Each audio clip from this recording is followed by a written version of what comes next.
Il prossimo weekend partiamo in A4 e quindi per quanto riguarda la grande viabilità, che è quella che interessa in particolare la Polizia Stradale, con l'intensificazione del traffico che peraltro abbiamo già avuto ieri e che penso abbiamo superato brillantemente grazie alla sinergia con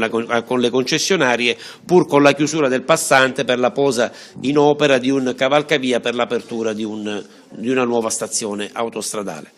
I 3 prossimi weekend saranno quelli maggiormente interessati al traffico verso est nelle giornate di venerdì e sabato e dal traffico verso ovest nel pomeriggio della domenica. Da parte nostra massima attenzione. Voi sapete che normalmente sul tratto autostradale veneto per ogni quadrante la Polizia Stradale mette già normalmente 10-12 pattuglie, quindi intensificheremo questa presenza, intensificheremo la presenza dei nostri funzionari, i contatti con le concessionarie ci portano ad avere una sinergia continua e quindi siamo a disposizione.